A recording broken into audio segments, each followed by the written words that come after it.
আসসালামু আলাইকুম। আজকের ক্লাসে আমরা আলোচনা করব এক্সপ্রেশন হ্যান্ডলিং সম্পর্কে। এক্সপ্রেশন কি এবং আমরা এটা কিভাবে হ্যান্ডেল করব সেই বিষয়ে জানব। প্রথমে একটু আমি থিওরিটা বলে নিচ্ছি আপনাদেরকে। এক্সপ্রেশন হ্যান্ডলিংটা হলো আমরা যখন একটা প্রোগ্রাম করব অথবা একটা প্রজেক্ট অ্যাপস ক্রিয়েট করব, আপনারা দেখবেন অ্যাপসে অনেক রকম বাগ থাকে, যে বাগের কারণে অ্যাপসগুলো ক্র্যাশ করে অথবা আমাদের প্রোগ্রাম ক্র্যাশ করে। সেই ক্র্যাশের হাত থেকে আমরা আমাদের ইউজারদেরকে একটা ভালো এক্সপিরিয়েন্স দেওয়ার জন্য, যাতে করে আমাদের প্রোগ্রামটা ক্র্যাশ না করে বাগ থাকাকালীনও, তা আমরা হ্যান্ডেল করব এই এক্সপ্রেশন হ্যান্ডলিংয়ের সাহায্যে। এই সেকশনে আমি কভার করব what is expression handling, how to handle expression using try, catch, on, final, what is stack trace, how to create our own custom expression handling class, কিভাবে আমরা আমাদের নিজেদের মতো করে কাস্টমাইজ করে এক্সপ্রেশন হ্যান্ডলিং ক্লাস তৈরি করব সেই বিষয়গুলো নিয়ে আলোচনা করব।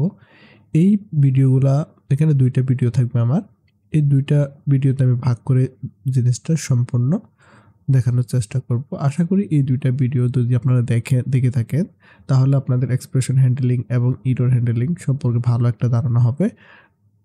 আমি A to Z সবগুলা বিষয় এখানে আলোচনা করার চেষ্টা করব। এক্সপ্রেশন হ্যান্ডলিংয়ে দুইটা ভিডিও থাকবে। প্রথম ভিডিওতে আমি দেখাবো কিভাবে এক্সপ্রেশন হ্যান্ডলিং করব এবং সেকেন্ড ভিডিওতে দেখাবো custom expression handling class. Expression handling, where normal flow the program is disrupt and application crashes. যখন একটা অ্যাপ্লিকেশন আমরা ইনস্টল দিই বা আমাদের মোবাইলে যখন একটা অ্যাপস থাকে, কিছুক্ষণ চালানোর পরে বা কোনো একটা অপশনে ঢুকলে মাঝে মাঝে আপনারা এই অপশনটা দেখতে পারবেন, অ্যাপস হ্যাজ স্টপড। কারণ যখনই ক্র্যাশ করে অ্যাপসগুলো তখনই আমাদের অ্যান্ড্রয়েড অপারেটিং সিস্টেম এই মেসেজটা দিয়ে থাকে। এতে করে আমরা বিরক্ত হই, আমাদের অ্যাপসের ইউজার এক্সপিরিয়েন্সটা আমরা আস্তে আস্তে হারিয়ে ফেলি। এই সমস্যার সমাধানের জন্য কিন্তু আমরা এক্সপ্রেশন হ্যান্ডলিংটা করব। এক্সপ্রেশন হ্যান্ডলিংয়ের সাহায্যে যখনই ইউজার কোনো একটা অপশনে ক্লিক করবে অথবা কোনো একটা সেকশানে সে যাবে, সেখানে আমরা ভালোভাবে আমাদের প্রোগ্রামটা ডেভেলপ করতে পারিনি ডেভেলপাররা। এটা কিন্তু ডেভেলপারদের একটা দায়িত্ব, কারণ এক্সপ্রেশনটা হ্যান্ডেল করা, যাতে করে ইউজার বিরক্ত না হয় এবং আমাদের অ্যাপসটা ক্র্যাশ না করে, অ্যাপস চলতে থাকে, প্রবহমান চলতে থাকে। সেই বিষয়গুলো নিয়ে আজকে আমরা কথা বলবো। ডাটে কিছু কমন এক্সপ্রেশন আছে, তার মধ্যে উল্লেখযোগ্য এগুলা: loading expression, format expression, integer division by zero expression, IO expression, time out expression. এখন চলে যাচ্ছে আমাদের মূল ভিডিওতে। প্র্যাকটিক্যালি দেখাবো কীভাবে আসলে এক্সপ্রেশনটা আমরা হ্যান্ডেল করব। এখানে আমি অবজেক্টিভ দিয়ে আমি এই সেকশনগুলো নিয়ে এই ভিডিওতে কথা বলবো, সেই জন্য একটা নোট নিয়ে নিয়েছি। এখানে আমি মেইন মেথড নিয়ে নিচ্ছি। এখন সিম্পল একটা এক্সাম্পল দিয়ে আপনাদেরকে আমি এক্সপ্রেশন হ্যান্ডলিংটা বোঝাবো। সেজন্য আমি এখানে একটা ভেরিয়েবল নিচ্ছি, integer x is equal to, আমরা এখানে দিয়ে দিচ্ছি 12 ট্রাঙ্কেট চিহ্ন, ট্রাঙ্কেট ডিভাইডেড বাই 4। সাপোজ একটা আমরা এখানে কি করলাম, ভাগ করলাম এবং ভাগফলটা কার মধ্যে আছে, এক্স এর মধ্যে আছে। যদি এখন আমরা প্রিন্ট করি, প্রিন্ট করব কাকে, আমরা প্রিন্ট করবো এক্স এর মানটাকে প্রিন্ট করব। এবার প্রোগ্রামটাকে রান করছি, দেখতে পাচ্ছেন এখানে 3 এসেছে, 3 × 12, এটা আমরা জানি 3 চলে এসেছে। এখন যদি আমরা এখানে ভাগ করি 0 দিয়ে, সাপোজ 0 দিয়ে ভাগ করলাম, প্রোগ্রামটা রান করি, দেখতে পাচ্ছেন এখানে একটা এরর চলে এসেছে, কারণ আমি 0 দিয়ে ভাগ করতে পারবো না। অলরেডি আমি আপনাদেরকে কিছু কমন এক্সপ্রেশন সম্পর্কে ধারণা দিয়েছি, তার মধ্যে একটা কমন এক্সপ্রেশন হলো integer division by zero expression. এই এক্সপ্রেশনটা আমাদের এখানে ধরা খেয়েছে, যার জন্য আমাদের প্রোগ্রামটা এরর হয়েছে। এখন আমরা চাচ্ছি এক্সপ্রেশনের মূল ভূমিকাটা কি, সেটা চাচ্ছি যে এরর যখন ধরা পড়বে, ধরা পড়ার পরে কিন্তু আমাদের প্রোগ্রামটা কন্টিনিউ চলতে থাকবে, প্রোগ্রাম কিন্তু ক্র্যাশ করা যাবে না কোনোভাবেই, প্রোগ্রাম কন্টিনিউ তার প্রবহমান চলতে থাকবে। সেই বিষয়টা আমরা দেখানোর চেষ্টা করব। প্রথমে এই সমস্যা সমাধানের জন্য প্রথমে আমরা কি ব্যবহার করব, ট্রাই ক্যাচ ব্লক ইউজ করব। প্রথমে ট্রাই ক্যাচ ব্যবহার করার জন্য আমি এখানে দিয়ে দিচ্ছি ট্রাই দিয়ে দিলাম। ট্রাই দেওয়ার পরে আমি এখানে সেকেন্ড ব্র্যাকেট দিব, এটা হলো ট্রাই আমাদের ব্লক, ট্রাই ব্লক। এখন ট্রাই ব্লক প্রথম এক্সিকিউশন হবে ট্রাই ব্লকের মধ্যে, তো এখানে আমি দিয়ে দিচ্ছি ট্রাই ব্লক, আমার কোডটা আমি এখানে রেখে দিচ্ছি ট্রাইয়ের মধ্যে। হ্যাঁ, ট্রাইয়ের কাজটা হলো প্রথমে যে আমাদের কোডগুলো থাকবে এগুলো কিন্তু আস্তে আস্তে এক্সিকিউশন হবে। এক্সিকিউশন হওয়ার পর যে আমাদের ইররটা ধরা পড়বে এই ইররটা কিন্তু ট্রাই কার মধ্যে দিয়ে দেবে, ট্রাই থ্রো করবে। থ্রো করার পর আমরা এখন প্রথমে কি দেখব, অন কেস নিয়ে আগে আলোচনা করব, দেন আমরা আস্তে আস্তে সবগুলো বিষয়টা নিয়ে আমরা আলোচনা করব। তো ট্রাইয়ের মধ্যে যখন আমরা প্রোগ্রামটা রাখলাম, ট্রাই এখানে দিয়ে দিলাম, তারপর আমরা দিয়ে দিলাম অন কেস। অনের মধ্যে আমরা যদি জানি অন কেসটা আমরা কখন ব্যবহার করব, যখন আমরা জানবো যে আমাদের এই ইররটা হবে এখানে স্পেসিফিকভাবে একটা ইরর, সেক্ষেত্রে আমরা অন কেসের মাধ্যমে সেই ইররটা দিয়ে দেবো। কারণ আমরা তো জানি যে এই ইররটাই হবে, মাস্ট বি। সেজন্য এখানে আমরা যখন 0 দিয়ে ভাগ করছি আমাদের ইররটা হবে ইন্টিজার ডিভিশন বাই 0। এই এক্সপ্রেশনটা এখানে ধরা পড়বে, আমরা এখানে দিয়ে দিচ্ছি এই এক্সপ্রেশনটা, ইন্টিজার ডিভিশন বাই 0 এক্সপ্রেশন। তার মধ্যে আমরা সেকেন্ড ব্র্যাকেট দিয়ে দেবো। এখন এই এক্সপ্রেশনটা তো জানি আমরা, এই এক্সপ্রেশনটা হবে, এর মধ্যে কিন্তু আমরা আমাদের কন্ডিশন দেব। যখনই ইউজার 0 দিয়ে ভাগ করতে যাবে তখন এক্সপ্রেশনটা ধরা পড়বে ইন্টিজার ডিভিশন বাই 0। ধরা পড়ার সাথে সাথে আমাদের ট্রাই থেকে বেরিয়ে যাবে প্রোগ্রামটা, বেরিয়ে কোথায় চলে আসবে, অন কেসে চলে আসবে। এখন আমরা যদি অন কেসের মধ্যে আসার পর আমরা কি প্রিন্ট করবো, ইউজারকে একটা মেসেজ দেওয়ার চেষ্টা করব যে ক্যান নট ডিভাইডেড বাই 0। এখন যদি আমি প্রোগ্রামটা রান করি, দেখতে পাচ্ছেন আমার এখানে কিন্তু ইরর আসে নাই, আমার প্রোগ্রামটা চলতেছে কিন্তু এখানে একটা ইরর মেসেজ এসেছে ক্যান নট ডিভাইড বাই 0। কারণ যখনই 0 দিয়ে ভাগ করছি, ভাগ করার সাথে সাথে আমার এখানে একটা এক্সপ্রেশন ধরা পড়ছে। এক্সপ্রেশনটা হলো যে ইন্টিজার ডিভিশন বাই 0 এক্সপ্রেশনটা আমি ধরতে পেরেছি, সেই জন্য কিন্তু যখনই ধরতে পারবো তখনই কিন্তু আমরা এই এক্সপ্রেশন দেবো, আদারওয়াইজ কিন্তু এটা দিব না। এক্সপ্রেশনটা ধরার সাথে সাথে আমাদের অন ব্লকে চলে আসছে এবং প্রিন্ট করছে ক্যান নট ডিভাইড বাই 0। আমাদের প্রোগ্রামটা কিন্তু ক্র্যাশ করে নাই।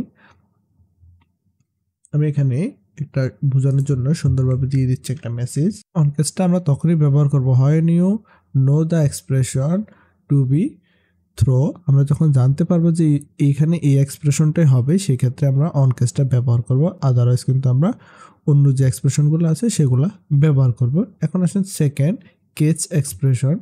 কেসটা আমরা কীভাবে ব্যবহার করব, সেজন্য আমি আবারও এখানে সেম প্রোগ্রামটা নিয়ে নিচ্ছি। সবগুলোতে কিন্তু আমাদের ট্রাই লাগবেই, ক্লিয়ার? ট্রাই কিন্তু আমাদের লাগবে, মাস্ট বি ট্রাই। সেম আমি আমার আউটপুটটা নিয়ে নিচ্ছি। এখন ট্রাইয়ের পর আমি বলছি এখানে কি ইউজ করবো, আমরা 2 নাম্বার যেটা আছে ক্যাচ, আমরা এখানে দিয়ে দিলাম ক্যাচ। এটা হলো ক্যাচের ব্লক। ক্যাচ হয়ে একটা প্যারামিটার দিতে হবে, এক্সপ্রেশন দিতে হবে। এখন তো আমরা জানি না ক্যাচ আমরা কখন ব্যবহার করবো, যখন আমরা জানবো না যে আসলে আমাদের এখানে কোন ধরনের এক্সপ্রেশন হচ্ছে।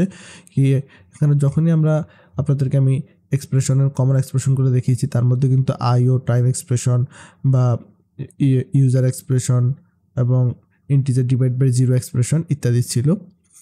এখন আমি তো জানি না যে এখানে কোন ধরনের এক্সপ্রেশন হবে, সেক্ষেত্রে আমি কিন্তু এখানে ক্যাচ এক্সপ্রেশনটা ব্যবহার করব, যাতে করে আমার এক্সপ্রেশন যেটা থ্রো করবে সেটা কার মধ্যে থাকবে, এখানে একটা ভ্যালু দিয়ে দিচ্ছি আমরা, ভ্যালুর মধ্যে আসে জমা হবে, ভ্যালুর মধ্যে আসে আমার এক্সপ্রেশনটা জমা হবে। দেন আমি এখন যদি ভ্যালুটাকে প্রিন্ট করে দিই, প্রিন্ট ভ্যালু অবজেক্টটাকে আমি প্রিন্ট করে দিলাম, আমার এখানে যে এক্সপ্রেশনটা ধরা পড়বে সেটা থ্রো করার সাথে সাথে কার মধ্যে কে রিসিভ করবে, ভ্যালু রিসিভ করে রাখবে। এখন আমি সর্বশেষ ভ্যালুটাকে প্রিন্ট করে দিচ্ছি। এটা হলো আমার সেকেন্ড এক্সপ্রেশনটা, প্রিন্ট করে দিচ্ছি আবারও। ক্যাচ আমাদের এক্সপ্রেশনটা হয় new do not know the expression use catch. যখন আমরা জানবো না যে আমাদের কোন ধরনের এক্সপ্রেশন ধরা পড়বে, সেক্ষেত্রে কিন্তু আমরা ক্যাচটা ব্যবহার করবো। এখন যদি আমি প্রোগ্রামটা রান করি, কি এসেছে এখানে আমার ক্যাচ 2 এর মধ্যে দেখতে পাচ্ছি ইন্টিজার ডিভাইডেড বাই 0 এক্সপ্রেশনটা ধরা পড়ছে। আগেরটাতে কিন্তু আমার কাস্টম আমরা দিয়েছি যে এই এক্সপ্রেশনটা হবে, কিন্তু এর মধ্যে আরেকটা কাস্টম মেসেজ দিয়ে দিচ্ছি আমরা এখানে। কিন্তু সেকেন্ডটাতে আমরা কাস্টম মেসেজ দিতে পারবো না, যে এক্সপ্রেশনটা ধরা পড়বে সেই এক্সপ্রেশনটা কিন্তু এখানে আমরা দেবো। আমাদের প্রোগ্রামটা ক্র্যাশ করে নেই, প্রোগ্রামটা কিন্তু কন্টিনিউ চলতে আছে। এখন আমরা কথা বলবো কেস 3-তে আমাদের স্ট্রাক সম্পর্কে। স্ট্রাকটা আমরা কেন ব্যবহার করবো, স্ট্রাক আর আমাদের কেস সেম, বাট এর মধ্যে একটু ডিফারেন্ট আছে। ডিফারেন্টটা হলো স্ট্রাকের সাহায্যে আমরা বিপর আমাদের আগে যে ত্রুটি কোথা থেকে শুরু হয়েছে, কোন লাইনে ত্রুটি হয়েছে এবং বিস্তারিত সম্পর্কে আমরা জানতে পারবো স্ট্রাকের সাহায্যে। সেম স্ট্রাক, ট্রাই কেস আর স্ট্রাক অনেকটাই সিমিলার। আমি কোডটাকে কপি করে নিচ্ছি সেম এবং এখানে পেস্ট করে দিচ্ছি। এখন ক্যাচ আর স্ট্রাকের পার্থক্য হলো এখানে যে আমরা ভ্যালু দিয়েছি এটা হলো ম্যান্ডেটরি দিতে হবে, must be required type parameter, কিন্তু স্ট্রাকটা হলো অপশনাল। আমরা এখানে সেকেন্ড প্যারামিটার হলো আমাদের স্ট্রাক, আমরা এখানে দিয়ে দিচ্ছি এস, এখানে স্ট্রাক এস হিসেবে রেখেছি। এখন যদি আমরা স্ট্রাকটা প্রিন্ট করি, প্রিন্ট করে দিলাম, এস এর মানটাকে আমরা প্রিন্ট করে দিলাম, জাস্ট এটুকুই। এখন যদি প্রোগ্রামটা আমরা এখানে রান করি, রান বাটনে ক্লিক করি, এখন দেখতে পাচ্ছেন আমাদের স্ট্যাক কেস 3-তে দেখতে পাচ্ছেন প্রথমে আমাদের তো প্রিন্ট করলেই ভ্যালুটা আমাদের যে ইরোরটা ধরা পড়ছে সেই ইরোরটা অলরেডি প্রথমে আমরা জানতে পেরেছি, এবং সেকেন্ডে আমরা যখন ক্লিক করবো এখানে দেখতে পাচ্ছেন আমাদের কোথায় থেকে কী জন্য আমাদের ইরোর হয়েছে এবং কীভাবে আমরা সেটা হ্যান্ডেল করব সেই বিষয়ে কিন্তু বিস্তারিত এখানে বলা হয়েছে। স্ট্যাকের সাহায্যে আমরা স্টেপ বাই স্টেপ সবগুলো কিন্তু কোড এক্সিকিউশন করে আমরা কিন্তু কাজ করতে পারবো। এখন সর্বশেষ আছেন আমাদের ফাইনাল ক্লজ। ফাইনাল ক্লজটা খুবই ইম্পর্টেন্ট এবং এটা সবসময় বেশি ব্যবহার করে, সেই জিনিসটা আমি এখন দেখাচ্ছি আপনাদেরকে। প্রথমে ফাইনাল ক্লজটা ব্যবহার করার জন্য আমি এখানে আবারও এই কোডটাকে কপি করে নিচ্ছি। ফাইনাল ক্লজটা আমরা কেন ব্যবহার করব? ফাইনাল ক্লজটা হলো আমাদের প্রোগ্রাম যদি সঠিক থাকে এবং সব কিছু ঠিক থাকে তারপরেও কিন্তু আমাদের ফাইনাল ক্লজটা কাজ করবে। এখন এখান থেকে আমরা জাস্ট এটাকে মুছে দিচ্ছি, আমাদের এটার দরকার নাই, স্ট্যাক দেখার দরকার নেই কোনোভাবেই। এখন প্রোগ্রামটাকে আমরা রান করছি সাপোজ 3 দিয়ে যখন আমরা প্রোগ্রামটাকে রান বাটনে ক্লিক করব, করার সাথে সাথে আমাদের এখানে আউটপুট চলে এসেছে 4, নিচে দেখতে পাচ্ছেন 4 এসেছে। 4 আসে কিন্তু আমাদের এখানে কোনো কেচ কিন্তু থ্রো করে নাই, এখানে কোনো ইরর হয় না, সেই জন্য কেচ ব্লকটা কাজ করে নাই। কারণ যখনই ইরর হবে তখনই আমাদের ইররটাকে থ্রো করবে কেচে ভ্যালুর মধ্যে, ভ্যালুটাকে প্রিন্ট করলে আমরা ইররটা দেখতে পাবো। যাতে এখানে কোনো ইরর আসে নাই সেক্ষেত্রে আর কেচে ঢোকে নেই, এখানে প্রোগ্রামটা ট্রাইয়ের মধ্যে কিন্তু এক্সিকিউশনটা শেষ হয়ে গেছে। ফাইনালের সিনট্যাক্সটা হলো আমরা এখানে সর্বশেষ কিন্তু কেচের পরে কিন্তু আমরা ফাইনাল কিওয়ার্ডটা দিয়ে আমরা কিন্তু ফাইনালি ব্লকটা তৈরি করে নেব। এখন এই ব্লকটা কখন কাজ করবে? এই ব্লকটা আমাদের কাজ করবে মানে সর্বশেষ কিন্তু আমাদের এই ব্লকটা কাজ করবে, মাস্ট বি ব্লকটা কাজ করবেই। এই ব্লক আমরা একটা মেসেজ দিয়ে দেবো, আমরা একটা মেসেজ কি দিতে পারি, this is finally কেজেস and is always executed. Same আমরা এই মেসেজটা এখানে দিয়ে দিচ্ছি প্রিন্ট। এখন যদি আমি প্রোগ্রামটা রান করি,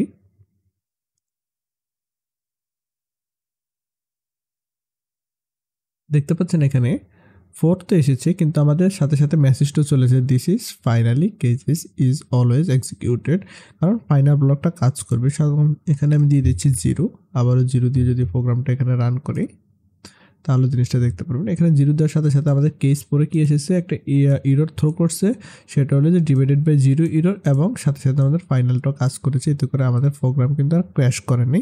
আমাদের প্রোগ্রাম আগে কি হতো, আগে আমাদের প্রোগ্রাম যদি ভুল থাকতো তাহলে কিন্তু কেসে ঢুকতো, কাজ করতো। এখন কিন্তু আমাদের প্রোগ্রাম যদি ভুল থাকে কেসও কাজ করবে, ফাইনাল অলওয়েজ কাজ করবে। সোজা কথা, ফাইনাল সঠিক থাকলেও প্রোগ্রামটা কাজ করবে এবং ভুল থাকলেও প্রোগ্রামটা কাজ করবে। আগামী ক্লাসে আমরা আলোচনা করব create a own custom expression. সেই ভিডিওটা দেখলে কিভাবে কাস্টম এক্সপ্রেশন আপনারা তৈরি করবেন সেই সম্পর্কে জানতে পারবেন। এই ভিডিওটা দেখার পর যদি আপনাদের কোনো কিছু বুঝতে অসুবিধা হয় তাহলে অবশ্যই কমেন্ট করে জানাবেন, আমি আপনাদের অ্যান্সার দেওয়ার চেষ্টা করব। আশা করি ভিডিওটা আপনাদের জন্য অনেক হেল্পফুল হবে। যদি আপনাদের জন্য হেল্পফুল হয় তাহলে আমার চ্যানেলে একটা সাবস্ক্রাইব করবেন এবং ভিডিওতে লাইক দেবেন, শেয়ার করতে একদমই ভুলবেন না। আজকের ক্লাস এই পর্যন্তই, দেখা হবে নতুন কোনো ভিডিওতে। সে পর্যন্ত ভালো থাকবেন, সুস্থ থাকবেন, আল্লাহ হাফেজ।